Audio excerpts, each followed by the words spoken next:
స్విగ్గీలో మనకొక రూ. 40 టిఫిన్ గావాలా పెట్టాం. సరే దాంతో కంక్లూడ్ చేద్దాం అని జెప్పేసి క్లోజ్ చేసామనుకోండి. రూ. 100 అవుతది. రూ. 100 లోపు వస్తూ మనం ఏదైనా ఆర్డర్ పెట్టినా రూ. 100 లోపు చచ్చినా అవ్వదు.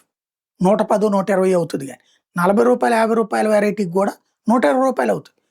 సో, ట్రాన్స్‌పోర్టేషన్ కాస్ట్ రూ. 40 పడుద్దండి. దాంతో పాటు ప్రీమియం అంటాడు, ఇంకోటంటాడు. ఆన్‌లైన్ అనేటటువంటి దాంట్లో మనకి చూజ్ చేసుకున్నప్పుడు ఒక రేట్ ఉంటుంది. మనం ఫైనల్‌గా పే చేసే టైంకి భారీగా పెరిగిపోతుంది. మనం చూసి చూడకుండా చేసేసేటటువంటి ఇదొక వ్యూహం. మనం ఇప్పుడు షాప్‌కి వెళ్తే ఇదివరకు నాకు తెలిసి ఈ మధ్య కాలం అంటే నేను ఇంటికి సరుకులు తేవడం మానేశాక మా పిల్లలు తీసుకెళ్తున్నాక సూపర్ బజార్‌కెళ్తున్నారు గానీ, మేము నా చిన్నప్పటి నుంచి నా తెలిసి నేను ఇంటికి సరుకులు తీసుకొచ్చేంత కాలం గూడా సరుకులు ఏమేం గావాలో రాసిస్తారు. తెలిసినటువంటోళ్ళ షాపు, అది బంధువుల షాపు, లేపోతే తెలిసినోళ్ళ ఫ్రెండోళ్ళ షాపులోను తీసుకెళ్ళి అది ఇచ్చేస్తాం. వాళ్ళు సరుకులంతా మూట కట్టిస్తారు. ఒకప్పుడు భుజానెత్తుకొని తీసుకొచ్చేవాడిని. తర్వాత బస్సులో పెట్టుకు తీసుకొచ్చేవాడిని. తర్వాత సైకిల్ మీద పెట్టుకు తీసుకొచ్చేవాడిని. తర్వాత బండి మీద పెట్టుకొని తీసుకొచ్చేవాడిని. సరుకులు తెచ్చి ఇంట్లో పెట్టేస్తాం. నెలకి అదే. బట్ ఇప్పుడు ఏ పూటకి ఆ పూటే, ఏ రోజుకి ఆ రోజే. ఇదివరకు పేదలు అట్లా ఏ రోజుకి ఆ రోజు బతికేవాళ్ళు. ఇప్పుడు ఏ రోజుకి ఆ రోజు సరుకులు కొంటున్నాం. దాని ఇంపాక్ట్ ఏమవుతుంది ఆన్‌లైన్‌లో? డబ్బులు వాసిపోతాయి. సరిగ్గా లెక్కేస్తామా మనం? లేదు.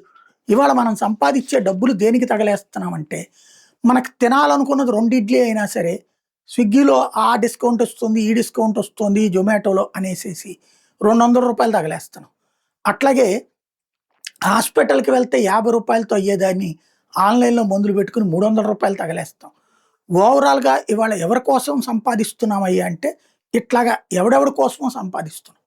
ఇదే ఇవాళ ఆన్‌లైన్‌లో జరుగుతున్న చీటింగ్ అంటూ మన 'ఆంధ్రజ్యోతి' ఒక మంచి స్టోరీనైతే రాసుకొచ్చింది. కళ్ళు గప్పి ఖర్చు చేసే దీన్నే డార్క్ ప్యాటర్న్స్ అంటారు అన్నటువంటిది. ఈవెన్ మనం షాపింగ్ మాల్‌కి వెళ్ళినప్పుడు అదేదో సూపర్ బజార్‌లు అంటారు గదా! అక్కడికి వెళ్ళగానే మనకు ఫస్ట్ కనబడేది ఏంటంటే చీప్ అండ్ బెస్ట్‌లో ఒక 4 మనకి కాళ్ళు తుడుచుకునేటటువంటి పట్టాలు ఒక్కోటి రూ. 10 అని ఉంటది.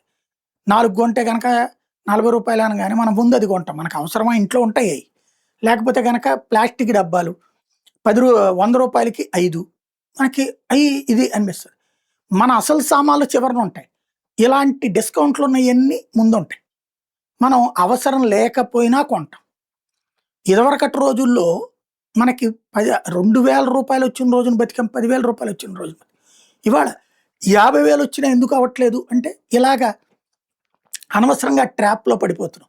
ఆలోచించుకుంటామా అంటే, చెయ్యి లైట్ తీసుకో అంటాం.